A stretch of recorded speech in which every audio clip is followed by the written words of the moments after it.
अस्सलाम वालेकुम dear student, welcome to I am chemistry. This is Imran और आज की इस वीडियो के अंदर हम introduction to fundamental concept of chemistry की ओर डिस्कस करेंगे। इसकी बहुत ही इंपॉर्टेंट एमसीक्यूज है। 100 एमसीक्यूज की सीरीज आप लोगों के लिए लेकर आए हूँ, that would be free of cost. आपसे मेरी सिर्फ इतनी सी रिक्वेस्ट है कि अगर आपको मेरी वीडियोस अच्छी लगती हैं तो वीडियो को प्रमोट कीजिएगा, चैनल को सब्सक्राइब कर लीजिएगा, फ्रेंड्स के साथ शेयर ज़रूर कीजिएगा। ये जो वीडियो होगी इसमें हम एमडी कैट के तरफ से बहुत सारे एमसीक्यूज़ डिस्कस करने वाले हैं। 100 एमसीक्यूज़ की सीरीज़ है, वो भी इसी चैप्टर में से। आप लोगों का बहुत ही ज़्यादा अच्छा फीडबैक आया। मेरी पहले जो वीडियो थी स्टैचोमेट्री के अबाउट, जो मेरा एक लेक्चर था मैंने आपके साथ शेयर किया था, जिसके ऊपर 50,000 से ज़्यादा व्यूज़ आ चुके हुए हैं। तो मुझे बहुत ज़्यादा बूस्टअप मिला है, आपकी दुआएं मिली हैं, तो उसको लेके मैं आगे चल रहा हूँ और आप लोगों के लिए मैंने इस वीडियो में बहुत ही ज़्यादा एफर्ट्स करनी है। सो अगर आपको मेरी एफर्ट्स अच्छी लगती है तो कमेंट सेक्शन में लाजमी बताइएगा, और ऐसी कोई चीज़ जो आप चाहते हैं कि उसको मैं डिस्कस करूँ, आपके साथ शेयर करूँ, तो वो भी आप लोग बता सकते हैं। So let begin this video. हमारे पास जो क्वेश्चन नंबर 1 है, that is from introduction of fundamental concept of chemistry. Atomic mass से रिलेटेड हमारे पास एमसीक्यूज़ हैं जो कि हम डिस्कस करेंगे कि which of the following is not a macromolecule. अब इसमें से बताएं कि मैक्रोमोलिक्यूल कौन सा नहीं है। हमें पता है कि हमारे पास दो टाइप के मॉलिक्यूल होते हैं, एक होता है मैक्रोमोलिक्यूल, एक होता है माइक्रोमोलिक्यूल। सो जो माइक्रो होते हैं these are the small molecule, ठीक है, हमारे पास स्मॉल मॉलिक्यूल होते हैं। मैक्रो जो होते हैं these are the large molecule, जो बड़े बड़े मॉलिक्यूल होते हैं। तो हमसे पूछ रहा है कि इसमें से मैक्रोमोलिक्यूल कौन से वाला नहीं है। सो यहाँ पे जो हमारे पास राइट ऑप्शन है दैट इज माल्टोज, ठीक है। माल्टोज हमारे पास मैक्रोमोलिक्यूल नहीं है, इसको हम मैक्रोमोलिक्यूल नहीं कह सकते। क्यों? क्योंकि ये हमारे पास क्या होता है, दैट इज द डाइसैकेराइड। ये क्या होता है, दैट इज द माल्टोज जो है उसको हम कहते हैं डाइसैकेराइड, ठीक है। अब डाइसैकेराइड क्यों कहते हैं? डाइसैकेराइड इसलिए कहते हैं कि जो जब दो ग्लूकोज की यूनिट होते हैं वो आपस में मिलते हैं, ठीक है। ग्लूकोज और ग्लूकोज जब आपस में मिलते हैं तो उसमें होता है क्या है कि 1,4 लिंकेज हो जाती है, मतलब कार्बन नंबर 1 और कार्बन नंबर 4 जो है वो दो ग्लूकोज मॉलिक्यूल के आपस में जुड़ जाते हैं। और उसके बाद हमारे पास क्या होता है कि वाटर मॉलिक्यूल यहाँ से रिलीज हो जाता है, और हमारे पास जो रिजल्टेंटली प्रोडक्ट बनता है उसको क्या कहते हो, that is known as maltose, ठीक है। तो माल्टोज आपके पास क्या है, दैट इज द डाइसैकेराइड जो कि 1,4 लिंकेज से बनता है। और इस रिएक्शन में चूंकि हमारे पास क्या होता है कि दो ग्लूकोज के मॉलिक्यूल आपस में रिएक्ट करते हैं और हमारे पास वाटर मॉलिक्यूल यहाँ से रिलीज होता है, तो ऐसे जो रिएक्शन होते हैं ना उनको आप क्या कहते हो, कंडेंसेशन रिएक्शन। उनको क्या कहते हो, these are known as condensation reactions. तो ये पॉइंट्स हैं जो कि आपने अपने पास नोट करने हैं। आपके पास किसी भी तरह का क्वेश्चन जो है वो आ सकता है। अब हेमोग्लोबिन की अगर आप बात करते हैं, सो ये आपके पास क्या है, that is the macromolecule. Macromolecule किस चीज का है, दैट इज ऑफ प्रोटीन, ठीक है। ये प्रोटीन से मिलकर बना होता है, ठीक है, ये उसका मैक्रोमोलिक्यूल है। अगर हम लिपोप्रोटीन की बात करते हैं, सो ये हमारे पास क्या होता है, कॉन्जुगेटेड मैक्रोमोलिक्यूल बोलते हैं इसको, क्या कहते हैं, that is known as conjugated macromolecule. ये और ये किस चीज से मिलकर बना होता है, कॉन्जुगेटेड क्यों कहते हैं, क्योंकि ये लिपो निकला है लिपिड से। लिपो निकला है किस चीज से, लिपिड से। प्रोटीन्स आपको पता है प्रोटीन है, तो ये लिपिड्स और प्रोटीन की कॉम्बिनेशन होती है, so that is why they are known as conjugated macromolecule. और इसके बाद अगर आप बात करते हो सेलुलोज की, तो सेलुलोज जो है दैट इज द पॉलीसेकेराइड। इसको क्या कहते हो, that is the polysaccharide of carbohydrate. ये आपके पास क्या है, ये कार्बोहाइड्रेट्स हैं। आप लोगों ने पढ़े हुए ना, कार्बोहाइड्रेट्स, प्रोटीन्स, डीएनए, जिसमें न्यूक्लिक एसिड जो होता है, डीएनए और आरएनए की आप पढ़ते हैं, स्टडी करते हैं सेकेंड ईयर की केमिस्ट्री के अंदर। इसी तरह आपके पास एक और मॉलिक्यूल जो है वो फैट्स एंड ऑयल, मतलब लिपिड्स जो हैं वो आप लोग पढ़ते हो। सो बाकी तीन जो हैं ए, बी और D, these are macromolecule. Maltose जो है ये डाइसैकेराइड है, दो ग्लूकोज यूनिट से मिलकर बना होता है। So right option is option number C. Question number 2 आपके पास है कि which set represent pure compound only. अब इसमें से बताएं कि प्योर कंपाउंड कौन से वाले हैं। तो याद रखिए, मैं यहाँ पे आपको एक छोटा सा जो है तो टेबल बना देता हूँ। चलिए यहाँ पे हम कर देते हैं कि यहाँ पे हमारे पास जो मिक्सचर होते हैं, मिक्सचर क्या होता है, मिक्सचर ये होता है कि जब एक से मिलकर एक से ज़्यादा कोई चीज़ आपस में कंबाइन होती है ना, so those are known as mixture. जैसे आपके पास एयर हो गया, एयर क्या है, मिक्सचर ऑफ गैसेज है। एलॉयज क्या होते हैं, एलॉयज जो होते हैं ये जब दो मेटल्स आपस में कंबाइन होते हैं, दो या दो से ज़्यादा मेटल जब आपस में कंबाइन होते हैं तो उसका क्या कहते हो, these are known as alloy. इसी तरह आपके पास जो वाटर गैस है, ठीक है, वाटर गैस, वाटर गैस क्या होती है, अब ये भी आप लोगों को पता होना चाहिए, बहुत ही इंपॉर्टेंट है, एमसीक्यूज में पूछा जाता है। जब कार्बन मोनोऑक्साइड और हाइड्रोजन आपस में कंबाइन होते हैं, so these are known as, इनका मिक्सचर जो होता है that is known as water gas. इसी तरह जो मिल्क है, ठीक है, मिल्क भी आपको पता है ना कि इसके अंदर बहुत सारी इंग्रेडिएंट्स होते हैं, so that is why it is also known as mixture. अगर हम बात करते हैं कंपाउंड की, ठीक है, तो कंपाउंड में आपके पास आ जाता है टेबल सॉल्ट। टेबल सॉल्ट क्या है, that is sodium chloride. Table salt किसको कहते हैं, सोडियम क्लोराइड को कहते हैं। इसी तरह आपके पास ग्लूकोज हो गया, ठीक है, C6H12O6, ग्लूकोज जो है दैट इज द कंपाउंड। इसी तरह सुक्रोज हो गया, सुक्रोज भी आपके पास क्या है, that is also a compound. इसी तरह एस्पर्टेम जो है, ठीक है, जो यहाँ पे आपके पास गिवन है, तो एस्पर्टेम जो है that is also a compound. और इसी तरह सेरोटोनिन जो है ये आपके पास क्या है, that is also a compound, ठीक है। तो यहाँ पे राइट ऑप्शन कौन से वाला बनेगा, that is none of these. क्यों, क्योंकि यहाँ पे कोई ना कोई ऑप्शन, जैसे आपके पास यहाँ पे एलॉय है, तो एलॉय यहाँ पे क्या है, that is a mixture. Air यहाँ पे आपके पास मिक्सचर है। ग्लूकोज जो है ये तो ठीक है कंपाउंड हो गया, सुक्रोज भी कंपाउंड हो गया, लेकिन वाटर गैस क्या हो गया, दैट इज अ मिक्सचर, तो ये भी नहीं हो सकता। मिल्क, अब मिल्क आपको पता है कि ये मिक्सचर है, तो ये भी ऑप्शन ठीक नहीं है। So none of these, right option is option number D.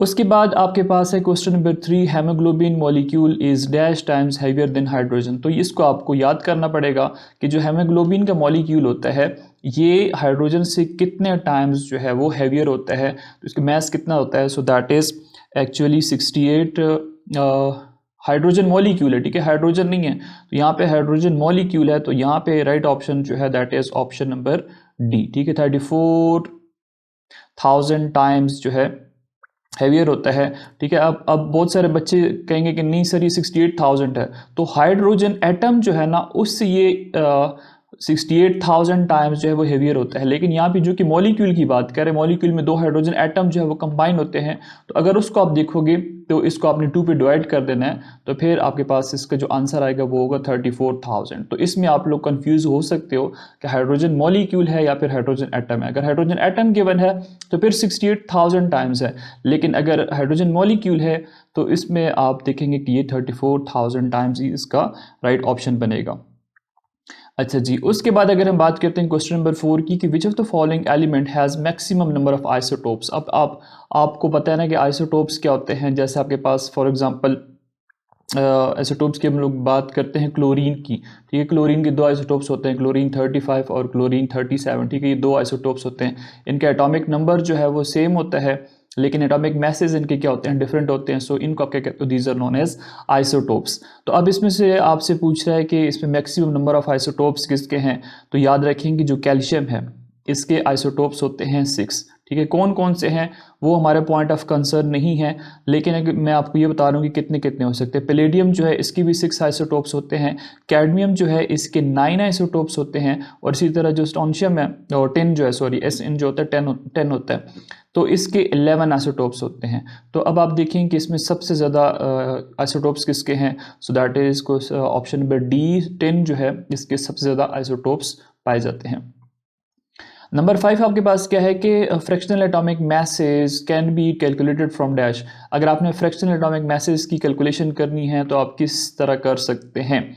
सो इसका जो राइट ऑप्शन है that is option number B, relative abundance of isotopes से, ठीक है, कि नेचर में जो आइसोटोप्स पाए जाते हैं उनकी रिलेटिव एबंडेंस कितनी है, उनकी परसेंटेजेस, उनकी अमाउंट जो है वो कितनी है। तो आपके पास एक फार्मूला होता है एवरेज एटॉमिक मास का, ठीक है, आपके पास एक फार्मूला होता है एवरेज एटॉमिक मास, ठीक है। अगर आपने एवरेज एटॉमिक मास निकालने हैं तो उसके लिए आपको किस चीज़ की रिक्वायर्ड होती है, किस चीज़ की रिक्वायरमेंट होती है, वो आपके पास होगा mass of one isotopes, mass of one isotope multiply it's percentage abundance, ठीक है, इसकी परसेंटेज एबंडेंस कितनी है। अब इसको आपने क्या करना है, ऐड कर देना है मास ऑफ अनदर आइसोटोप, ठीक है, मास ऑफ अदर आइसोटोप, और इसको भी आपने इसकी परसेंटेज के साथ मल्टीप्लाई कर देना, ठीक है। इसकी परसेंटेज एबंडेंस कितनी होती है ये आपको वैल्यूज़ जो हैं वो पता होनी चाहिए, और परसेंटेज निकाल रहे हो, ठीक है, एवरेज निकाल रहे हो तो अपने 100 के ऊपर इसको डिवाइड कर देना है। सो इस तरह आप क्या कर सकते हो, एवरेज एटॉमिक मास जो है वो फाइंड आउट कर सकते हो। तो अगर आपके पास रिलेटिव अबंडेंस है तो तब ही आपके पास आंसर आ सकता है एटॉमिक मास का। So right option is option number B. Number 6 में आपके पास cyanide ion is iso electronic with dash. Iso का मतलब होता है सेम, ये आप याद रखें, आइसो का मतलब होता है सेम। इलेक्ट्रॉनिक आपको पता है कि ये किस चीज़ से निकला हुआ है, इलेक्ट्रॉन से, ठीक है। अब इसमें से वो पेयर बताना है जो कि साइनाइड आयन के साथ आइसो इलेक्ट्रॉन है, आइसो इलेक्ट्रॉनिक है, मतलब सेम नंबर ऑफ इलेक्ट्रॉन्स हैं इनके अंदर। तो अगर हम बात करते हैं पहले साइनाइड आयन की, तो साइनाइड आयन में आपको पता है कार्बन है, कार्बन का एटॉमिक मास कितना होता है, एटॉमिक नंबर तो सॉरी 6, तो इसके अंदर 6 इलेक्ट्रॉन होंगे। नाइट्रोजन जो है उसके अंदर होते हैं 7 इलेक्ट्रॉन, क्योंकि उसका एटॉमिक मास 7 है। -1 का मतलब ये है कि इसके अंदर एक इलेक्ट्रॉन इसके पास एक्स्ट्रा है। तो अगर आप इन सबको एडअप करोगे तो आपके पास नेट इलेक्ट्रॉन्स आ जाएंगे, वो कितने आएंगे, 14 इलेक्ट्रॉन्स आएंगे। इसमें कितने इलेक्ट्रॉन्स है, 14 इलेक्ट्रॉन्स। ई के ऊपर नेगेटिव क्यों लगा रहा हूँ, ई के ऊपर नेगेटिव इसलिए लगा रहा हूँ कि यहाँ पे इलेक्ट्रॉन के ऊपर चार्ज नेगेटिव है, इसलिए मैंने भी नेगेटिव लगा दिया। उसके बाद अगर हम बात करते हैं वाटर की, तो वाटर में कितने इलेक्ट्रॉन्स होंगे। अगर हम लिखते हैं यहाँ पे वाटर, तो आपको पता है ना कि हाइड्रोजन का जो मास होता है वो 1 होता है, लेकिन यहाँ पे 2 हाइड्रोजन है, तो 2 मल्टीप्लाई बाय 1 इलेक्ट्रॉन्स, ये प्लस ऑक्सीजन जो है उसका मास 6, उसके अंदर इलेक्ट्रॉन्स जो होते हैं वो 8 होते हैं। तो ये कितना हो जाएगा, 2 + 8, ये आपके पास हो जाएंगे 10 इलेक्ट्रॉन्स। इसी तरह अगर बात करते हैं कार्बन मोनोऑक्साइड की, ठीक है, CO, कार्बन के अंदर होते हैं 6 इलेक्ट्रॉन, एटॉमिक नंबर 6 है। ऑक्सीजन के अंदर होंगे 8 इलेक्ट्रॉन्स।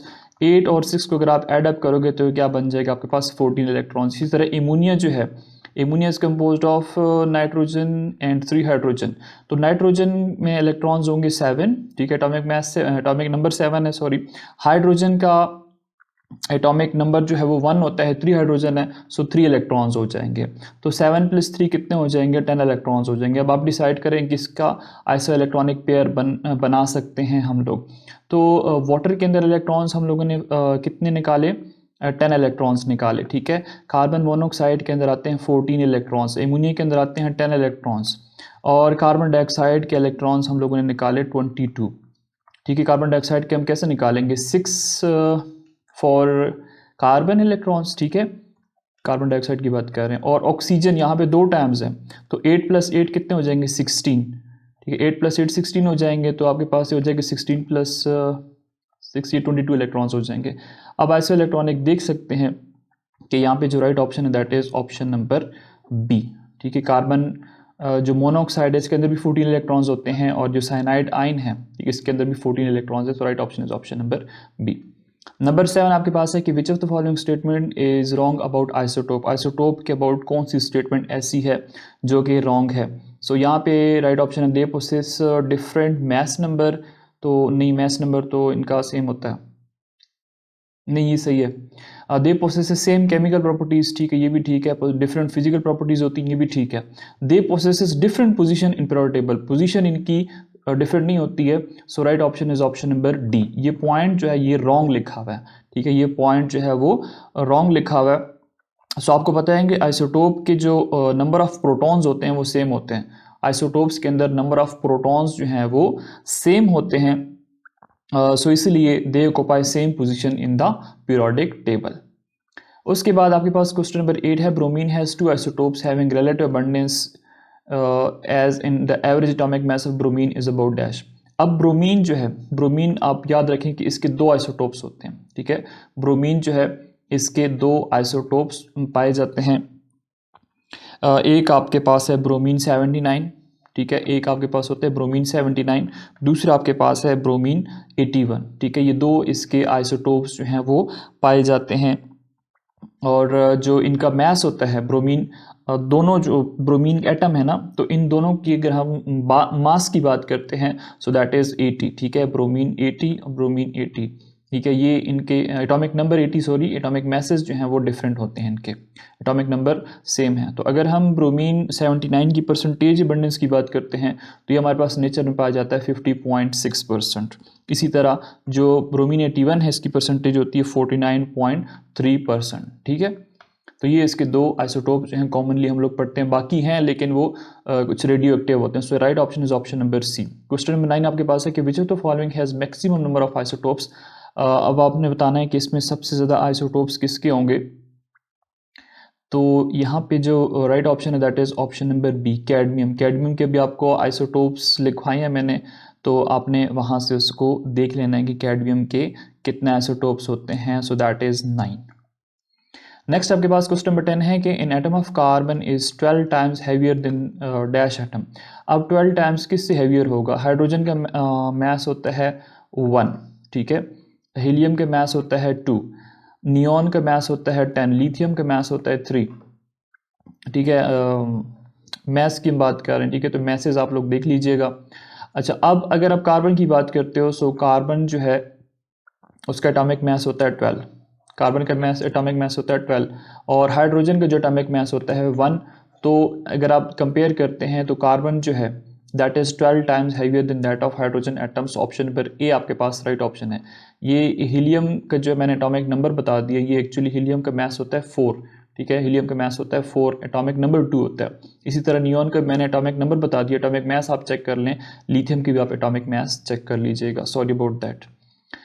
उसके बाद आपके पास क्वेश्चन नंबर 11 है कि how many number of electrons are present in 4.2 grams of azide ion. अब एजाइड आयन के अंदर नंबर ऑफ इलेक्ट्रॉन्स जो हैं वो आपने देखने हैं। अब सबसे पहली बात ये है कि एजाइड आयन क्या होता है। तो एजाइड आयन जो होता है वही होता है कि अगर आपके पास नाइट्रोजन एटम है, ठीक है, उसके ऊपर -3 चार्ज आ गया। नाइट्रोजन एटम है, उसके ऊपर चार्ज कितना आ गया, -3, so that is known as azide. अब आपने क्या करना है कि नंबर ऑफ इलेक्ट्रॉन्स बताने हैं। अब ये जो क्वेश्चंस हैं these are from the concepts of mole. So अब इसको सॉल्व करते हैं। नंबर ऑफ इलेक्ट्रॉन्स जो हम लोगों ने इसमें से फाइंड आउट करने हैं। तो यहाँ पे आपको जो गिवन डेटा है, मैथ्स कितने गिवन है, यहाँ पे है 4.2 ग्राम, ठीक है। तो मैथ्स आपके पास है 4.2 ग्राम। अगर आप इसका मोलर मैथ्स निकालते हो, ठीक है, तो मोलर मैथ्स जो होगा वो इसका होगा 3 × 14, ठीक है। n 3 है, ठीक है, n आपके पास क्या है, 3 है। तो अगर n आपके पास 3 गिवन है, तो इसका मतलब क्या हो गया कि एक नाइट्रोजन एटम जो उसका मास होता है 14, ठीक है, और 3 है, तो ये 3 × 14 अगर आप इसको करेंगे तो आपके पास आंसर आ जाएगा 42 ग्राम पर मोल, 42 ग्राम पर मोल, ठीक हो गया। अब इसमें से एक बात आप याद रखें कि नंबर ऑफ मोल्स आपको फाइंड आउट करने पड़ेंगे। मोल्स में आपके पास क्या होता है कि मास जो होता है उसको आपने एटॉमिक मास या फिर मॉलिक्यूलर मास के ऊपर या मोलर मास के ऊपर आपने डिवाइड करना होता है। तो मास कितना गिवन है, 4.2 ग्राम, और मॉलिक्यूलर मास कितना गिवन है, दैट कितना निकाला आप लोगों ने, 42 ग्राम पर मोल। ये ग्राम ग्राम कैंसिल आउट कर दो, तो आपके पास जो नंबर ऑफ मोल्स आएंगे उसको आप स्मॉल n से प्रेजेंट करते हो ना, तो ये हो जाएगा 0.1 मोल्स, ठीक है। अब यहाँ से आपके पास क्या, आपके पास आ गया नंबर ऑफ मोल्स जो हैं वो आ गए। अब नंबर ऑफ इलेक्ट्रॉन्स जो हैं वो आपने फाइंड आउट करने हैं। तो आपको ये पता है कि एक जो नाइट्रोजन एटम होता है उसके अंदर होते हैं 7 इलेक्ट्रॉन्स, क्योंकि उसका एटॉमिक नंबर कितना होता है, 7 होता है। तो आपके पास हो जाएगा 7 इलेक्ट्रॉन्स। लेकिन यहाँ पे कितने एटम्स हैं नाइट्रोजन की, 3 हैं। तो 7 को अगर आप 3 से मल्टीप्लाई करोगे तो आपके पास आंसर क्या आ जाएगा, 21 इलेक्ट्रॉन्स। कितने इलेक्ट्रॉन्स हो जाएंगे, 21 इलेक्ट्रॉन्स होंगे। अब नाइट्रोजन के ऊपर चार्ज जो है -1 है, ये -3 नहीं होगा, n के ऊपर चार्ज -1 होगा, ठीक है, sorry about that. Azide ion जो होता है वो एक नाइट्रोजन, 3 नाइट्रोजन है, उसके ऊपर चार्ज आपने क्या लगाना है, -1।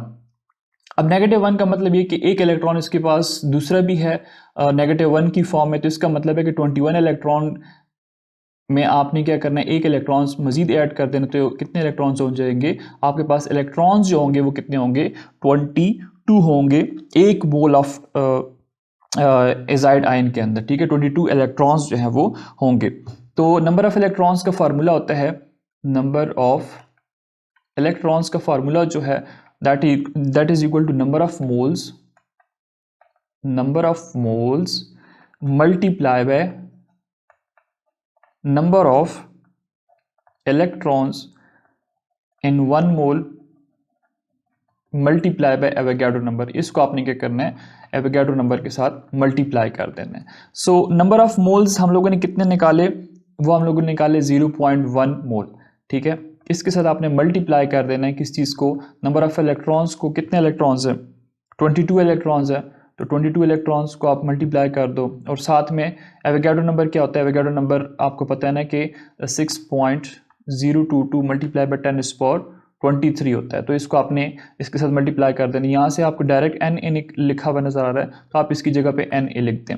0.1 को आप 22 से मल्टीप्लाई कर दें, सो यू विल गेट 2.2, और यहाँ पे NA है तो आप NA लगा दें। सो राइट ऑप्शन, इसलिए आपके पास ऑप्शन नंबर बी जो है वो that would be the right option, कि इतने नंबर ऑफ इलेक्ट्रॉन्स जो हैं वो 4.2 ग्राम एजाइड आयन के अंदर प्रेजेंट होंगे। नंबर 12 आपके पास है कि if we take same mass of the following element, largest number of atom will be in dash. आपके पास कहता है कि इन सब को आप ले लो, ठीक है, इनके मैसेज जो हैं वो सेम ले लो, तो एटम्स किसके अंदर सबसे ज़्यादा होंगे। तो ये इसमें फिर आपके पास कैलकुलेशन होती है, आपने कैलकुलेशन करनी होती है।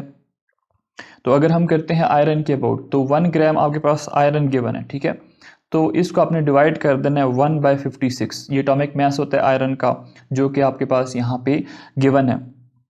अब 1/56 करेंगे और इसको आपने क्या कर देना, सिंपली एवोगाड्रो नंबर के साथ मल्टीप्लाई कर देना, 6.022 मल्टीप्लाई बाय 10⁻23। ये इसका सिंपल सा फार्मूला है जो कि आपने याद करना होता है, जहाँ से आप जो है तो नंबर ऑफ एटम्स वो निकाल सकते हैं। तो यहाँ से आपके पास आंसर आ जाएगा 1.07 मल्टीप्लाई बाय 10⁻22। इसी तरह आपके पास लेट से आपके पास 1 ग्राम कैल्शियम है, ठीक है, 1 ग्राम आपके पास क्या है, कैल्शियम है। तो अगर आप कैल्शियम की आप बात करते हो, तो कैल्शियम का जो मैस है वो आपके पास यहाँ पे गिवन है 40, तो आप लिखोगे 1/40 और इसको आपने मल्टीप्लाई कर देना है एवोगाड्रो नंबर के साथ, 6.022 मल्टीप्लाई बाय 10⁻23, और आपके पास यहाँ से आंसर आ जाएगा 1.50 मल्टीप्लाई बाय 10⁻22। इसी तरह निकल की अगर आप बात करते हैं, तो 1 ग्राम आपके पास अगर निकल है, तो 1 बाय निकल के मैस कितने गिवन है, 59, 1/59 कर लें और इसको आप क्या कर दो, एवोगाड्रो नंबर के साथ मल्टीप्लाई कर दो। सो इसी तरह आपके पास इससे भी आंसर आ जाएगा 1.022 मल्टीप्लाई बाय 10⁻22 सॉरी। 1 ग्राम आपके पास मैंगनीज है, मैंगनीज का मैस होता है 55, तो आप करोगे 1/55 और इसको आप मल्टीप्लाई कर दें एवोगाड्रो नंबर के साथ, 6.022 मल्टीप्लाई बाय 10⁻23, और इससे आपके पास आंसर आ जाएगा 1.09 मल्टीप्लाई बाय 10⁻22। अब आपने देखना है कि इसमें सबसे ज़्यादा एटम्स किसके अंदर आएंगे, so that is option number B, calcium. Calcium के अंदर आपके पास आ गया 1.5 में आंसर, ठीक है, 1.5 में आंसर आ गया, तो 1.5 सबसे ज़्यादा अमाउंट है, तो ऑप्शन नंबर बी कैल्शियम के अंदर सबसे ज़्यादा एटम्स होंगे। Question number 13, the number of moles of methane which contain 3 gram of carbon. अब आपने बताने हैं मोल्स की मीथेन जिसके अंदर 3 ग्राम कार्बन एटम जो है वो प्रेजेंट होगा। तो इसकी अगेन फिर स्टोइचियोमेट्री कैलकुलेशन होगी कि आपको पता है ना कि 12 gram of carbon is present in 1 mole of methane, ठीक है। 1 मोल अगर आपके पास मीथेन है तो उसके अंदर कार्बन कितना प्रेजेंट होता है, दैट इज 12 ग्राम, ठीक है। आपके पास 1 मोल मीथेन है, उसके अंदर कार्बन कितना प्रेजेंट होगा, दैट वुड बी 1 मोल, ठीक है। तो हम यहाँ पे लिख देते हैं 1 मोल ऑफ मीथेन। कैसे प्रेजेंट होगा, मीथेन CH4 होता है, ठीक है, इसका मैस निकालोगे, कार्बन का मैस होता है 12, हाइड्रोजन का मैस होता है 1, 4 टाइम हाइड्रोजन है तो आप 4 के साथ 1 मल्टीप्लाई कर देंगे। सो यहाँ से आपके पास आंसर कितना आ जाएगा, 12 + 4, यहाँ पे आपके पास आ जाएगा 16, ठीक है। ये 16 इसका मैस है, 16 में से 12 क्या है, वो कार्बन है, तो इसलिए आप कहोगे कि 12 gram of carbon is present इन 1 मोल, ठीक है, अगर आपके पास 1 मोल है। और इसी तरह आपने अगर 3 ग्राम की बात करते हैं, 3 gram of carbon will be present in dash, will be present, क्योंकि आपके पास प्रेजेंट की बात कर रहे हैं ना कि अगर आपके पास 3 ग्राम वो होगा मीथेन, तब कितना आपने कार्बन का मास जो है वो फाइंड आउट करना है। सॉरी, अगर आपके पास मीथेन की नंबर ऑफ मोल्स आपने निकालने, कितने मोल्स के अंदर 3 ग्राम कार्बन होगा, तो सिंपली आप क्या कर दो, इसको क्रॉस मल्टीप्लाई कर दो। तो क्रॉस मल्टीप्लाई करेंगे तो आपके पास हो जाएगा 3 gram multiply by 1 is equal to 12 gram. अब यहाँ से यहाँ पे x है तो 12, 3 मल्टीप्लाई बाय 1 हो जाएगा, 12 को अगर आप यहाँ पे करोगे तो x हो जाएगा, यहाँ पे x कर दें, ठीक है, तो आप क्रॉस मल्टीप्लाई कर दें। अब यहाँ पे x की वैल्यू फाइंड आउट करनी है तो आपके पास हो जाएगा 3 gram is equal to x divide by 12, ठीक है। 1 को अगर आप करते हैं तो कर लें, तो आप इसको छोड़ भी सकते हैं। तो यहाँ से आपके पास 3/12 आप करेंगे तो आपके पास आ जाएगा 0.25 मोल। तो यहाँ पे राइट ऑप्शन आपके पास ऑप्शन नंबर डी होगा। मैं दोबारा से बता देता हूँ, मैं शायद थोड़ा सा मिस्टेक कर गया इसमें से, मिस्टेक नहीं मतलब आगे पीछे कर दिया मैंने। तो यहाँ पे देखें आपके पास 12 ग्राम ऑफ कार्बन जो है वो प्रेजेंट होता है एक मोल के अंदर, वो आपको मैंने यहाँ पे एक्सप्लेन कर दिया, आपको समझ आ गई होगी। अब आपसे पूछ रहा है कि अगर आपके पास 3 ग्राम कार्बन है तो फिर मीथेन के कितने मोल्स होंगे, ठीक है। अगर आपके पास 3 ग्राम कार्बन है फिर मीथेन के मोल्स कितने होंगे वो आपने बताने हैं। तो सिंपल आपने क्या कर देना, यहाँ से क्रॉस मल्टीप्लाई कर देना है। 12 को आपने यहाँ से x के साथ मल्टीप्लाई किया, 1 को आपने यहाँ पे 3 के साथ क्रॉस मल्टीप्लाई कर दिया ऐसे, और फिर सिंपल मैथ्स की बात है, x चाहिए तो ये 12 यहाँ पे मल्टीप्लाई इधर आके क्या हो जाएगा, डिवाइड में आ जाएगा, और फिर आप कैलकुलेट करोगे तो आपके पास 0.25 आ जाएगा। आई होप सो आपको अभी इसकी समझ आ गई होगी। अच्छा, नेक्स्ट हमारे पास जो क्वेश्चन है वो कौन से वाला, क्वेश्चन नंबर 14 है कि 4 gram hydrogen react with 32 gram of oxygen to produce water, which of the following statement is correct. कहता है 4 ग्राम अपने हाइड्रोजन ले लेना है, 32 ग्राम अपने ऑक्सीजन ले लेना है, इन दोनों को आपने आपस में रिएक्ट कर देना है। जैसे आप रिएक्ट करेंगे तो आपके पास वाटर बनेगा, कितना बनेगा वो आपने बताना है। वाटर जब बनता है तो आपके पास बैलेंस्ड केमिकल इक्वेशन कौन सी होती है, ये आपके पास एक बैलेंस्ड केमिकल इक्वेशन होती है जिससे आपके पास वाटर की फॉर्मेशन होती है। अब हाइड्रोजन का जो मास होता है वो कितना होता है, वो होता है 1। यहाँ पे हाइड्रोजन 2 टाइम्स है, 2 को 2 से मल्टीप्लाई कर दो 4 हो जाएगा, तो ये हो जाएगा 4 ग्राम।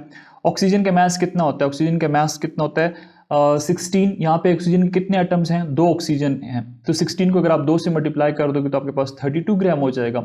मतलब 4 ग्राम हाइड्रोजन और 32 ग्राम ऑक्सीजन जब आपस में रिएक्ट करेंगे तो इससे वाटर कितना प्रोड्यूस होगा। अब एक वाटर मॉलिक्यूल जो है उसका मास कितना होता है, हाइड्रोजन का मास होता है 1, 2 हाइड्रोजन है तो 2 हो जाएगा, ऑक्सीजन का 16 होता है, 16 मल्टीप्लाई 16 को 2 के साथ ऐड कर देते हो क्या हो जाएगा 18।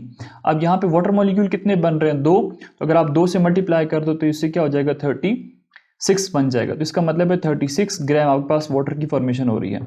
तो अगर आपके पास 4 ग्राम हाइड्रोजन रिएक्ट करता है 32 ग्राम किसके साथ, ऑक्सीजन के साथ, आपके पास कितने नंबर ऑफ मोल्स बनेंगे, 2 मोल्स बनेंगे वाटर के। सो यहाँ पे राइट ऑप्शन है 2 moles of water is produce, option number C जो आपके पास राइट ऑप्शन है। अब इसमें लिमिटिंग रिएक्टेंट कौन से वाला होगा, तो यहाँ पे लिमिटिंग रिएक्टेंट कोई होगा नहीं क्योंकि सारे के सारा हाइड्रोजन और ऑक्सीजन आपस में रिएक्ट कर जाते हैं।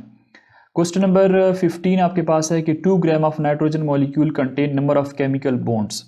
अब अगर आपके पास 2.8 ग्राम नाइट्रोजन मॉलिक्यूल है तो उसमें से आपने बताना है कि इसके अंदर जो केमिकल बॉन्ड्स हैं वो कितने होंगे। तो ऑप्शन नंबर ए आपके पास है, option number B, C and D. अब यहाँ पे हमने करना क्या है, इसकी हमें कैलकुलेशन करनी होती है, ठीक है। कैलकुलेशन क्या करनी है कि जो भी गिवन मैस है, ठीक है, मैं इसको थोड़ा स्क्रॉल डाउन कर लेता हूँ, कि जो भी गिवन मैस है, गिवन मैस जो गिवन है उसको आपने मॉलिक्यूलर मैस या एटॉमिक मैस के ऊपर डिवाइड कर देना है और सिंपली उसको आपने एवोगाड्रो नंबर के साथ मल्टीप्लाई कर देना है। तो यहाँ पे गिवन मैस कितना है 2.8, गिवन मैस कितना है 2.8। नाइट्रोजन का मॉलिक्यूलर मैस कितना होगा, नाइट्रोजन है, एक नाइट्रोजन का मैस होता है 14, 2 के कितने हो जाएंगे 14 मल्टीप्लाई बाय 2 28 हो जाएगा ग्राम पर मोल। तो ये आपके पास हो जाएगा 28। इसको आपने एवोगाड्रो नंबर के साथ मल्टीप्लाई कर देना है जो कि आपको पता है ना कि 6.022 मल्टीप्लाई बाय 10⁻23 है। इन दोनों को मल्टीप्लाई और डिवाइड करेंगे तो आपके पास आंसर आ जाएगा 6.022 मल्टीप्लाई बाय 10⁻22। तो राइट ऑप्शन आपके पास ऑप्शन नंबर ए ही बनेगा कि इतने number of chemicals bond present होंगे नाइट्रोजन मॉलिक्यूल के अंदर, ठीक है। नाइट्रोजन मॉलिक्यूल का स्ट्रक्चर भी आपको आना चाहिए, इस तरह का स्ट्रक्चर होता है, ट्रिपल बॉन्ड इसके अंदर। 16 the number of moles of KMnO4 that contain 1 mole of oxygen. अब आपने number of moles find out करने हैं KMnO4 के जिसके अंदर 1 मोल ऑफ ऑक्सीजन होगा। ये सिंपल अगर आपको मैं ट्रिक में बता देता हूँ तो ट्रिक में ये है कि अगर आपके पास KMnO4 की बात करते हो इसमें कितने ऑक्सीजन आइटम है, 4 है, ठीक है। तो अगर 1 मोल होगा तो ये 1/4 हो जाएगा और 1/4 को अगर आप आपस में डिवाइड कर देते हो तो आपके पास 0.25 आ जाएगा। सो ऑप्शन नंबर सी आपके पास राइट ऑप्शन है। अब इसके अलावा भी इसकी एक्सप्लेनेशन बहुत लंबी वाली है जो कि इसे पहले जो मेरी शॉर्ट वीडियोस हैं उसके अंदर मैंने आपके साथ इसको एक्सप्लेन किया हुआ है कि आप इसको कैलकुलेट कैसे कर सकते हो। ये आपको just it is sort of trick. Question number 17 आपके पास है कि 1 mole of methanol and 1 mole of ethanol have equal number of dash. अब आपके पास यहाँ पे CH3OH है, इसको क्या कहते हो, that is known as methanol, ठीक है। ये एक ऑर्गेनिक कंपाउंड है, इसको आप मैथनॉल कहते हो। ये जो आपके पास है that is also organic compound, alcohol की क्लास से है, तो इसको आप क्या कहते हो, एथेनॉल। अब इसमें क्या चीज़ ऐसी है जो कि सेम है, एक जैसे है, इक्वल नंबर है उनका। तो अगर हम लिखते हैं कार्बन, हाइड्रोजन और ऑक्सीजन, पहले अगर आप लिखते हो मेथनॉल की CH3 और OH, फिर आप लिखते हो एथेनॉल की C2H5 और OH। अगर आप कार्बन नंबर की बात करते हो तो कार्बन नंबर दोनों के अंदर क्या होते हैं, इसके अंदर कितने कार्बन है, एक कार्बन है, इसके अंदर कितने कार्बन है, दो कार्बन है, ठीक है। अगर आप हाइड्रोजन की बात करते हो तो यहाँ पे 3+1, यहाँ पे 4 हाइड्रोजन एटम है, यहाँ पे कितने एटम है, 5+1 6। ऑक्सीजन की बात करते हो तो ये 0, सॉरी ऑक्सीजन यहाँ पे एक है, यहाँ पे भी एक है, तो 1 1। तो same number of oxygen atom जो है वो इनके अंदर प्रेजेंट होते हैं, तो है equal number of oxygen atom. Hence option number C आपके पास यहाँ पे राइट ऑप्शन है। अच्छा स्टूडेंट, जिस भी क्वेश्चन में आपको कन्फ्यूजन होती है, जिसमें आपको अच्छे से समझ ना आए, तो बेशक आप कमेंट सेक्शन में कमेंट करके मुझसे उसको दोबारा भी पूछ सकते हैं कि सर इसकी समझ नहीं आई। क्वेश्चन नंबर 18 आपके पास है कि the number of hydrogen atom in 36 gram of ammonium ion is approximately. अब आपके पास 36 ग्राम इमोनियम आयन है, तो उसके अंदर आपने नाइट्रोजन के एटम्स जो है ना उसको बताना होगा। तो सबसे पहले आपने करना क्या है कि मोलर मास फाइंड आउट कर देना है इमोनियम आयन का। So molar mass of ammonium ion, ठीक है। इमोनियम आयन का जो मोलर मास होता है वो होता है कि 14 + 4। 14 कहाँ से आया, नाइट्रोजन का मास होता है। 4 कहाँ से आया, हाइड्रोजन 4 टाइम्स है, हर हाइड्रोजन का मास 1 है, तो 4 मल्टीप्लाई बाय 1 से 4 आ जाएगा, तो ये आपके पास हो जाएगा 18 ग्राम पर मोल, ठीक है। This is the molar mass of ammonium ion. तो यहाँ से आपने नंबर ऑफ मोल्स निकाल लेना है। अब मोल्स का आपको पता है ना कि गिवन मास के ऊपर आपने मोलर मास को डिवाइड कर देना है। तो मास कितना गिवन है, 36 ग्राम। मास कितना गिवन है, 36 ग्राम। और जो मोलर मास आपके पास आ गया वो 18 ग्राम पर मोल है। तो इन दोनों को डिवाइड करने से आपके पास क्या आ जाएगा, 2 मोल्स, ठीक है। इन दोनों को डिवाइड करने से आपके पास क्या आ जाएगा, 2 मोल्स। अब ये 2 जो है इसको आप सिंपल मोल्स जो होते हैं इनको अगर आप एवोगैड्रो नंबर के साथ मल्टीप्लाई कर दे तो आपके पास नंबर ऑफ एटम आएंगे। तो इन 2 को अगर आप मल्टीप्लाई कर दे तो आपके पास 2 × Na इतने टाइम्स हाइड्रोजन एटम्स जो है वो प्रेजेंट होंगे इमोनियम आयन के अंदर।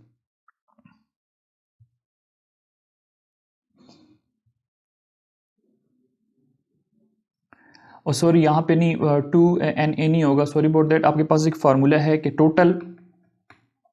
Total moles of hydrogen atoms, ठीक है। अब टोटल हाइड्रोजन एटम के मोल्स आपने फाइंड आउट करने हैं, तो ये हो जाएगा अब 4 × 2। 4 × 2 क्यों करेंगे, क्योंकि इमोनियम के अंदर कितने हाइड्रोजन एटम है, 4 हैं, तो इसलिए 4 को आपने 2 के साथ मल्टीप्लाई कर देना है, तो ये 8Na हो जाएगा, ठीक है। फिर इन दोनों का आपने एवोगैड्रो नंबर के साथ भी मल्टीप्लाई करना है, तो 8Na हो जाएगा।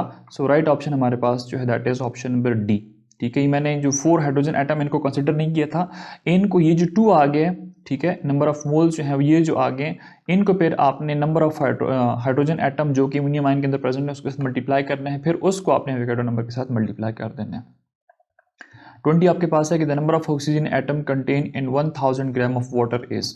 अब आपके पास 1000 ग्राम वाटर है, उसके अंदर ऑक्सीजन के एटम्स कितने हैं ये आपको बताने होते हैं। तो आपने सिंपल सबसे पहले नंबर ऑफ मोल्स निकाल लेना है। मोल्स का फॉर्मूला आपको पता है, मास divide by molar molecular mass होगा। मास कितना गिवन है, 1000 ग्राम। मॉलिक्यूलर मास वाटर का भी 18 निकाला हम लोगों ने, ठीक है। हाइड्रोजन और ऑक्सीजन, हाइड्रोजन का मास होता है 1, 2 हाइड्रोजन है तो 2 हो जाएगा, ऑक्सीजन 16 होता है तो ये 18 हो जाएगा। 1000 डिवाइड बाय 18 कर देंगे तो इससे आपके पास आ जाएगा 55.5 मोल्स, ठीक है। अब आपको ये पता है कि अगर आपके पास 1 मोल वाटर है, 1 मोल अगर वाटर है, उसके अंदर कितने ऑक्सीजन के एटम्स प्रेजेंट होंगे, एक ऑक्सीजन है, एक ऑक्सीजन एटम जो है वो प्रेजेंट होता है। क्यों, क्योंकि वाटर का अगर आप स्ट्रक्चर ड्रॉ करते हो तो ये आपके पास वाटर का स्ट्रक्चर, इसमें कितने ऑक्सीजन के एटम है, एक। हाइड्रोजन कितने हैं, 2 हैं। तो अगर 1 मोल वाटर है तो उसके अंदर कितने ऑक्सीजन होंगे, 1 होगा। और अगर आपके पास जो 55.5 मोल्स होंगे, अगर आपके पास 55.5 मोल्स होंगे तब कितना एटम होंगे, तो x होगा, क्योंकि वही आपसे पूछ रहा है। इसको आप क्रॉस मल्टीप्लाई कर दो। इसको जब आप क्रॉस मल्टीप्लाई करोगे तो आपके पास आंसर यहाँ से क्या आ जाएगा, x को 1 से मल्टीप्लाई कर दो x ही आ जाएगा, 55.5 को 1 के साथ मल्टीप्लाई कर दो तभी आपके पास 55.5 ही आ जाएगा। अब यहाँ से आपके पास ये 55.5 जो आ गया है, इसको आपने सिंपल क्या कर देना, एटम्स है तो एटम्स के लिए आप इसको एवोगाड्रो नंबर के साथ मल्टीप्लाई कर देंगे, 6.022 मल्टीप्लाई बाय 10⁻23। जैसे ही आप इन दोनों को मल्टीप्लाई करेंगे so you will get 3.34 multiply by 10⁻25। आप कैलकुलेटर से कर भी सकते हैं। So right option is option number B. ठीक हो गया। मैं यहाँ पे आपको दोबारा से बता देता हूँ कि आपसे पूछ रहा है कि अगर 100 ग्राम वाटर है तो उसके अंदर ऑक्सीजन एटम्स कितने होंगे। तो सबसे पहले आपने क्या करना है, नंबर ऑफ मोल्स निकाल लेना, given mass divide bye molecular mass of water, जिससे आपके पास 55.5 आ गया। आपको ये पता है कि 1 मोल अगर वाटर है तो उसके अंदर एक ही ऑक्सीजन एटम होते हैं। अगर इतने मोल्स होंगे 55.5 मोल्स होंगे, अगर 1000 ग्राम होगा या 55.5 मोल्स होंगे, तब कितने ऑक्सीजन होंगे ये आपको नहीं पता है, एक्स लिखते हैं। तो इसको क्रॉस मल्टीप्लाई कर दें, जो आंसर आएगा उसको आपने एवोगाड्रो नंबर के साथ मल्टीप्लाई कर देना है, क्योंकि आप एटम्स फाइंड आउट कर रहे हो और उसके लिए फिर आप एवोगाड्रो नंबर को लाजमी जो है वो मल्टीप्लाई कर देते हैं। उसके बाद जो क्वेश्चन है that is from Avogadro numbers and volume. ठीक है, जो स्टैंडर्ड वॉल्यूम होता है एट STP 21 आपके पास है कि 8 gram of methane occupies volume at STP। अगर आपके पास 8 ग्राम मीथेन है तो वो कितना वॉल्यूम जो है वो स्टैंडर्ड टेम्परेचर एंड प्रेशर के ऊपर ऑक्यूपाई करेगा। तो सिंपल सी बात है कि आपने करना है 8 जो गिवन मैस है, और उसके बाद आपको पता है ना कि 16 कहाँ से आएगा, मीथेन का 16 कहाँ से आएगा, मीथेन क्या होता है CH4। कार्बन का मास कितना होता है 12, हाइड्रोजन का मास होता है 4 हाइड्रोजन है तो 4 हो जाएगा, 12 प्लस 4 कितना हो जाएगा 16। तो इन्हीं को आपने 8/16 करके जो 22.414 है जो कि स्टैंडर्ड वॉल्यूम होता है STP के ऊपर, उसके साथ मल्टीप्लाई करते हैं। जैसे आप मल्टीप्लाई करेंगे तो आपके पास आ जाएगा 11.2 डेसीमीटर क्यूब। डेसीमीटर क्यूब कहाँ से आ गया, ये वैल्यू होती है किस चीज़ की, इस जो वॉल्यूम है इसकी यूनिट होती है। या आप इसको ऐसे भी कर सकते हो कि अगर आपके पास 16 ग्राम है मीथेन के तो उसके अंदर वो कितना वॉल्यूम ऑक्यूपाई करेगा 22.414। तो अगर आपके पास वो 8 ग्राम हो जाएंगे, अगर वो 8 ग्राम हो जाएंगे तो कितना वॉल्यूम ऑक्यूपाई करेगा ये आपको नहीं पता, तो एक्स कर दें, ये x मल्टीप्लाई बाय 16 हो जाएगा, वहाँ से 8 मल्टीप्लाई बाय 22.414 हो जाएगा। अब यहाँ से x is equal to 16 multiply उधर आके डिवाइड हो जाएगा, 8 मल्टीप्लाई बाय 22.414 डिवाइड बाय कितना हो जाएगा 16, यहाँ पे डिवाइड हो जाएगा। तो यहाँ से भी आपके पास आंसर कितना आ जाएगा 11.2 decimetre cube. So right option is option number D. Question number 22 आपके पास है कि the number of molecules in 89.6 decimetre cube of a gas at 0 degree centigrade and 1 atmospheric pressure is. अब यहाँ पे आपके पास क्या गिवन है, वॉल्यूम जो है वो गिवन है, टेम्परेचर जो है वो भी गिवन है, इसी तरह जो एटमॉस्फेरिक प्रेशर है वो भी गिवन है। अब आपने क्या करना है कि नंबर ऑफ मॉलिक्यूल्स निकालने हैं, तो फिर आपको क्या रिक्वायर्ड होगा, यहाँ पे जो क्या कहते हैं एवोगाड्रो नंबर होता है उसकी फिर रिक्वायरमेंट होती है। आपके पास फार्मूला है कि V divide by VM is equal to N divide by Avogadro number. इसको आप रट लें और इसी से आप ये वाले MCQs जो हैं वो इजीली कर सकते हैं। अब यहाँ पे नंबर ऑफ मॉलिक्यूल्स N से रिप्रेजेंट कर रहे हैं, वॉल्यूम जो गिवन वॉल्यूम है VM वो वॉल्यूम है जो कि स्टैंडर्ड 22.414 है। अब आप N रिक्वायर्ड है तो n को यहीं पे छोड़ दें, बाकी ये जो NA है यहाँ पे डिवाइड मल्टीप्लाई हो जाएगा, डिवाइड है तो यहाँ मल्टीप्लाई हो जाएगा, NAV डिवाइड बाय VM। यहाँ से आपके पास सिंपली इसका जो आंसर है वो आ जाएगा। अब NA कितना होता है 6.022 मल्टीप्लाई बाय 10⁻23 होता है। वॉल्यूम कितना गिवन है 89.6 और VM आपको पता है ना कितना स्टैंडर्ड वॉल्यूम होता है, स्टैंडर्ड वैल्यू है 22.414 डेसीमीटर क्यूब। इन सब को आप मल्टीप्लाई और डिवाइड करते हैं, सो you will gate 2.4 multiply by 10⁻24। इतने नंबर ऑफ मॉलिक्यूल्स जो हैं वो प्रेजेंट होंगे। सो राइट ऑप्शन जो आपके पास है that is option number D. Question number 23 आपके पास है कि 15 gram of gas occupies 11.2 decimetre cube at STP, the gas is dash. आपके पास कोई गैस है जो कि कितना वॉल्यूम ऑक्यूपाई कर रही है 11.2 decimetre cube at standard temperature and pressure, और उसका मास कितना गिवन है 15 ग्राम। अब आपने वो बताना है ये कौन सी वाली गैस जो है वो हो सकती है जो कि इतना वॉल्यूम ऑक्यूपाई करेगी। सो इसके लिए फिर अगेन वही फार्मूला होता है कि V divide by VM is equal to M और MR। ठीक है। अब यहाँ पे मैस की बात कर रहा था तो हम सिंपल एम आर कर देते हैं, तो एम आर उधर जाएगा, ठीक है, इसको क्रॉस मल्टीप्लाई कर दें, सिंपल एम आर की वैल्यू हम लोगों ने यहाँ पे अभी निकालनी होगी। तो एम आर जब यहाँ पे आएगा तो ये एम और वी एम मल्टीप्लाई हो जाएंगे, एम और वी एम मल्टीप्लाई हो जाएंगे, ये वी जो है यहाँ पे आके डिवाइड हो जाएगा। सिंपल अब इसके अंदर वैल्यूज पुट करते जाएं। M R is equal to standard volume कितना होता है 22.414, मैस कितने गिवन है यहाँ पे, मैथ्स कितने गिवन था 15, मैथ्स यहाँ पे आपके पास 15 गिवन है, तो स्टैंडर्ड वॉल्यूम आपको पता है 22.414 होता है, 22.414, और ये जो वॉल्यूम है ये भी आपको यहाँ पे गिवन है कितना 11.2 डेसीमीटर क्यूब, 11.2 डेसीमीटर क्यूब। यहाँ से आप सिंपल मैथ्स निकाल लेते हैं, ठीक है।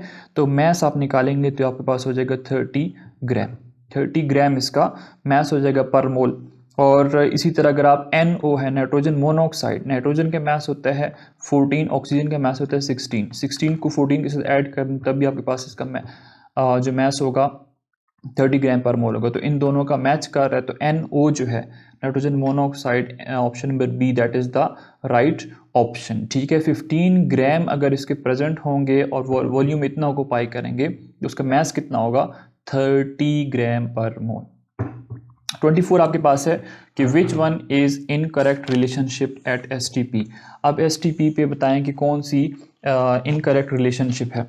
तो यहाँ पे आपके पास है कि 6 ग्राम ऑफ कार्बन कितने एटम्स होंगे उसके अंदर 3.01 मल्टीप्लाई बाय 10⁻23 लिखा हुआ है, तो ये बात बिल्कुल ठीक लिखी हुई है। ऑप्शन नंबर बी के अंदर 11.2 decimetre cube of carbon monoxide, ये इतना ही मॉलिक्यूल्स होंगे 10⁻23, ये भी ठीक लिखी हुई है। इसी तरह 49 gram of sulphuric acid contain 4 moles of atoms, तो ये जो है 49 ग्राम के अंदर 4 मोल्स नहीं हो सकते। ऑप्शन नंबर डी के अंदर है 1 mole of sucrose 45 moles of atom. तो इन सब को देखो क्या कहते हैं आपको अलग से करना होता है, ठीक है, इन सब को आपने अलग से करना होता है। तो अगर आप अलग से करेंगे तो आपके पास इसका जो आंसर है वो आ जाएगा। अब जैसे यहाँ पे 6 ग्राम ऑफ कार्बन है तो मैस कितने गिवन है 6 है, और कार्बन का एटॉमिक मैस कितना होता है 12, तो 6 12 के ऊपर डिवाइड करके एवोगैड्रो नंबर के साथ मल्टीप्लाई करेंगे तो आपके पास एग्जैक्टली यही चीज़ आ जाएगी।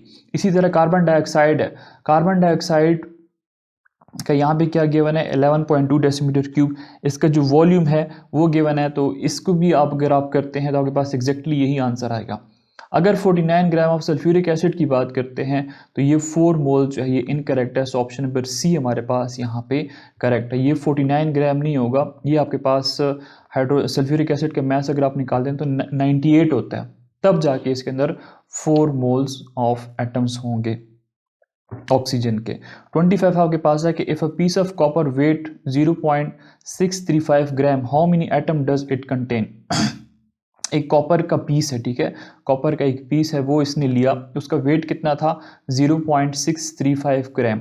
अब उसके अंदर एटम्स जो हैं वो आपने फाइंड आउट करने हैं, ये सारे एवोगैड्रो नंबर से ही रिलेटेड हैं और ये बहुत ही टफ टाइप के क्वेश्चंस होते हैं। तो अब आपको पता है कि गिवन मैस कितना गिवन है 0.635 ग्राम, और ये कॉपर का एटॉमिक मास गिवन है 63.5, इसको आपने सिंपली एवोगैड्रो नंबर के साथ मल्टीप्लाई कर देना है। जैसे आप मल्टीप्लाई करेंगे तो आपके पास इसका आंसर आ जाएगा 6.02 multiply by 10⁻21, so right option is option number A, ठीक है। तो यहाँ पे जो इसका राइट ऑप्शन है that is option number A. उसके बाद आपके पास क्वेश्चन नंबर 26 है, ठीक है। क्वेश्चन नंबर 26 की तरफ बढ़ने से पहले अगर आप चैनल के ऊपर नहीं है तो प्लीज़ चैनल तो सब्सक्राइब कर लीजिएगा, वीडियो को लाइक कीजिएगा, और मेरी एफर्ट्स कैसी लगती हैं प्लीज़ उसके अबाउट भी अपनी सजेशंस दीजिएगा। क्वेश्चन नंबर 26 आपके पास है Avogadro number is the number of molecule present in dash. अब एवोगैड्रो नंबर क्या होता है, Avogadro number of molecule present in 22.414 decimetre cube या फिर 22,400 सेंटीमीटर क्यूब एट STP, तब right option is option number B. Avogadro number क्या होता है कि number of molecule that is present in 22.414 decimetre cube at STP या 22,400 centimetre cube at STP, so right option is option number B. Book की line है, just उसने decimetre cube को convert कर दिया हुआ सेंटीमीटर क्यूब के अंदर। क्वेश्चन नंबर 27 है कि what volume is occupied by mixture of 0.5 gram of hydrogen, 16 gram of oxygen and 7 gram of nitrogen. अब आपने बताना है कि कितना वॉल्यूम ऑक्युपाई करेंगे। तो स्टैंडर्ड वॉल्यूम कितना होता है 22.414 डेसीमीटर क्यूब, ये ऑक्युपाई करेंगे क्योंकि सारी गैसेज हैं। सो ऑप्शन नंबर बी आपके पास क्या है, यहाँ पे राइट ऑप्शन है। क्वेश्चन नंबर 28 आपके पास है कि which of the following will weigh more. अब इसमें से बताएं कि सबसे ज़्यादा वेट किसका होगा। 10 ग्राम ऑफ आयरन है, 1.6 ग्राम ऑफ नाइट्रोजन है, 2 multiply by 10 23 atom of carbon है, 11.2 decimetre cube of oxygen at STP है। तो देखो अब इसमें से अगेन क्या होता है कि बहुत सारी लंबी चौड़ी कैलकुलेशन होती है जो कि हमने इसमें करनी होती है। तो इसके लिए अगर आप देखेंगे तो मैस ऑफ आयरन, ठीक है, मैस ऑफ आयरन वो कितना गिवन है, that is 10 gram. Mass of iron कितना गिवन है, 10 ग्राम गिवन है। और ये तो बात ठीक होगी, इसका मैस गिवन है। अब दूसरे में आपके पास है कि 1.6 ग्राम एटम ऑफ नाइट्रोजन, इसका मैस अगर आप निकालते हैं तो आपको ये पता है कि आपने सिंपल क्या करना है, 14 को मल्टीप्लाई कर देना है इसके मैस के साथ, ठीक है। 14 कहाँ से आया, नाइट्रोजन का मैस कितना होता है 14, तो इसको आपने इसका जो गिवन मैस है उसके साथ मल्टीप्लाई कर देना है। तो इससे आपके पास आंसर आ जाएगा 22.4 ग्राम, ये इसका मैस आ गया। उसके बाद आपके पास है 2 multiply bye 23 atom of carbon. अब इसके लिए आपने क्या करना है कि 12 को मल्टीप्लाई कर देना है 1 मल्टीप्लाई बाय 10⁻23 के साथ, ठीक है। और उसके बाद आपने इसको डिवाइड कर देना है एवोगाड्रो नंबर के ऊपर। तो यहाँ से आप इसका जो है मैस फाइंड आउट कर सकते हैं। ये राउंड अबाउट आ जाएगा 1.9 ग्राम, ठीक है। ये सॉरी 2 है ना, तो आपने इसको 2 कर देना है। इसको आप यहाँ से कैलकुलेटर लेके इसको कैलकुलेट कर लीजिएगा। ये 12 कहाँ से है, अब आप सोचेंगे 12 कहाँ से है, 12 कार्बन का मैस है, ठीक है, और इसके नंबर ऑफ एटम्स गिवन है और उसको आपने एवोगाड्रो नंबर के ऊपर डिवाइड कर देना है। सो यहाँ से इसका मैस आ जाएगा।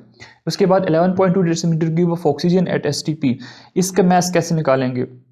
इसके लिए आपने 32 को मल्टीप्लाई कर देना है 11.2 के साथ और उसको फिर आपने डिवाइड कर देना है स्टैंडर्ड वॉल्यूम के ऊपर जो कि है 22.414 डेसीमीटर क्यूब, और इससे आपके पास आंसर आएगा 16 ग्राम। अब ये 32 कहाँ से आया, 32 आया है ऑक्सीजन से।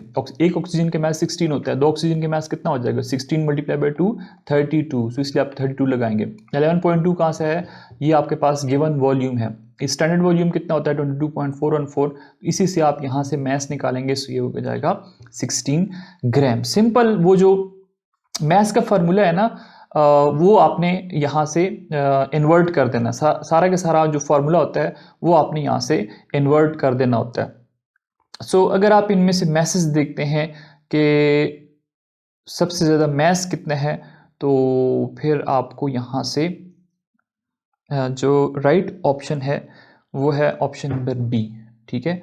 यहाँ पे 1.6 ग्राम ऑफ नाइट्रोजन जो है 1.6 ग्राम ऑफ नाइट्रोजन जो है इसका मैस कितना होता है 22.4, तो इसलिए इसका वेट सबसे ज़्यादा होगा। 29 आपके पास है कि 2.24 decimetre cube of carbon dioxide gas at STP has mass. अब आपके पास वॉल्यूम जो है वो गिवन है कार्बन डाइऑक्साइड की। अब आपने करना क्या है कि मैस जो है उसको फाइंड आउट करना है कि कितना मैस ये ऑक्युपाई कर लेना है, ऑक्युपाई करता है। तो सबसे पहला जो काम है वो 2.24 डेसीमीटर क्यूब को आपने मोल्स के अंदर कन्वर्ट कर देना है, ठीक है। तो हम यहाँ पे करते हैं, इसको स्पेस भी कम है। First of all convert 2.24 decimetre cube two moles, ठीक है। सबसे पहले आपने इसको मोल्स में कन्वर्ट कर देना है। सॉरी मैं थोड़ा सा थक गया हूँ, बोलने में भी थोड़ी प्रॉब्लम हो रही है। एनीवेज एन जो है वो आपके पास होगा V/Vm, ठीक है। वॉल्यूम कितना ऑक्युपाई किया 2.24, स्टैंडर्ड वॉल्यूम कितना होता है 22.414 होता है। तो इसमें आपने कंफ्यूज नहीं होना, यहाँ से आपके पास आ जाएंगे क्या, नंबर ऑफ मोल्स कितने आएंगे 0.1। यहाँ इस तरह जो आपके पास गिवन वॉल्यूम होता है उसको अपने स्टैंडर्ड वॉल्यूम के ऊपर डिवाइड कर देना है, सो उससे आपके पास नंबर ऑफ मोल्स आ जाएंगे जो कि कितने आएंगे 0.1 आ जाएंगे। अब मैस फाइंड आउट करना है, तो मैस के लिए आपके पास नंबर ऑफ मोल्स को आपने जो मॉलिक्यूलर मैस होता है उसके साथ मल्टीप्लाई कर देना है, ठीक है। Mass is equal to number of moles कितने आए 0.1, मॉलिक्यूलर मैस किसका निकालना है कार्बन डाइऑक्साइड का, तो कार्बन डाइऑक्साइड का मॉलिक्यूलर मास आप निकाल सकते हो। कार्बन का मास होता है 12, ऑक्सीजन का होता है 16, 2 है तो 2 से मल्टीप्लाई कर दो तो इससे आपके पास आ जाएगा 44। तो इसलिए मॉलिक्यूलर मास इसका हो जाएगा 44। 0.1 को 44 से मल्टीप्लाई कर दो तो आपके पास आंसर आ जाएगा 4.4 ग्राम। सो ऑप्शन नंबर डी जो है that is the right option. अच्छा जी, नेक्स्ट आपके पास जो क्वेश्चन है कि block of metal magnesium, aluminium, iron, zinc of each mass 100 gram, the maximum number of atoms are present in a block of metal। अब आपके पास blocks हैं, ठीक है, मैग्नीशियम का ब्लॉक है, एल्यूमिनियम का, आयरन, जिंक, इन सब के ब्लॉक्स हैं और सबका मास कितना है 100 ग्राम है। तो अब आपने बताना है कि सबसे ज़्यादा एटम्स जो हैं वो किसके अंदर प्रेजेंट होंगे इन सब में, मैग्नीशियम, एल्यूमिनियम, जिंक और फिर आयरन में। तो इसके लिए फिर अगेन आपको थोड़ी सी कैलकुलेशन करनी होती है और वो कैलकुलेशन जो है वो आप यहाँ पे कर सकते हैं। लेट्स सी हमारे पास स्पेस है कि नहीं। हाँ, यहाँ पे हम लोग इसको कर सकते हैं क्योंकि हमारे पास यहाँ पे स्पेस जो है। अगर हमारे पास है कि 1 mole of magnesium has 6.022 multiply by 10⁻23 atoms, ठीक है। इसके अंदर नंबर ऑफ एटम्स कितने होंगे 6.022 मल्टीप्लाई बाय 10⁻23। इसका मतलब है कि 24 gram of magnesium has 6.022 multiply by 10⁻23 atoms. क्यों? अभी 24 कहाँ से आया? 24 मैग्नीशियम का एटॉमिक मास है, ठीक है। मैग्नीशियम का एटॉमिक नंबर 12 होता है, मैग्नीशियम का एटॉमिक मास कितना होता है 24 है। तो अगर हमारे पास 1 मोल मैग्नीशियम है तो उसके अंदर एटम्स कितने होंगे, एवोगाड्रो नंबर के इक्वल होते हैं, ये आपको बचपन से पता है। उसके बाद आपके पास 24 ग्राम के कहाँ से आ गए, अगर 1 मोल मैग्नीशियम है तो उस मोल में मैग्नीशियम का मास कितना होता है 24।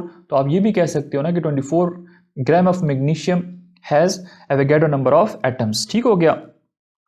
अब इसका मतलब ये है कि अगर आपके पास 100 ग्राम है, ठीक है, तो आपके पास given mass divide by atomic mass या मॉलिक्यूलर मास, जो भी आप यहाँ से फार्मूला आप इसमें अप्लाई करना देखते हैं कि मॉलिक्यूल है या एटम है, जो भी है वो आप उसके हिसाब से यहाँ पे लिखेंगे। अब यहाँ पे गिवन मास कितने हैं 100, एटॉमिक मास मैग्नीशियम का लिखेंगे ना 24 होगा और इसको आपने क्या करना है एवोगाड्रो नंबर के साथ सिंपली मल्टीप्लाई कर देना, तो आपके पास आ जाएगा 2.5 मल्टीप्लाई बाय 10⁻24। ये अब आपके पास क्या है एटम्स आ गए। अब इसी के बाद आगे एल्यूमिनियम की बात। तो एल्यूमिनियम में गिवन मास कितने हैं 100 है क्योंकि सबका 100 मास गिवन है, लेकिन एल्यूमिनियम का एटॉमिक मास होता है 27। इसको आप 27 डिवाइड कर देंगे और उसके साथ एवोगाड्रो नंबर के साथ मल्टीप्लाई करेंगे तो आपके पास यहाँ से आंसर आ जाएगा 2.23 मल्टीप्लाई बाय 10⁻23। इसी तरह जिंक है। अब जिंक के लिए आपको इसका मास जो है वो गिवन है 100 ग्राम और एटॉमिक मास जिंक का होता है कितना 65.3 और इसको आपने मल्टीप्लाई कर देना सिंपल एवोगाड्रो नंबर के साथ और यहाँ से आपके पास आंसर आ जाएगा 9.2 मल्टीप्लाई बाय 10⁻23। उसके बाद एक जो रह गया दैट इज आयरन। आयरन जो है उसका मास गिवन 100 है और एटॉमिक मास इसका होता है 55.8 या 59 भी आप लिख सकते हो राउंड ऑफ करके। तो इसको आपने 6.022 मल्टीप्लाई बाय 10⁻23 के साथ मल्टीप्लाई कर देना है। यहाँ से आपके पास आंसर आ जाएगा 1.07 मल्टीप्लाई बाय 10⁻23। तो आपके पास 4 आंसर आ गए हैं, एक ये आ गया, एक ये आ गया, 2, एक ये आ गया, 3 और फोर्थ वन कहाँ आ गया, फोर्थ वन ये आ गया। अब इसमें से बताएं सबसे ज़्यादा कौन से वाला आपको दिख रहा है, तो वही जो है हमारे पास इसका राइट ऑप्शन होगा।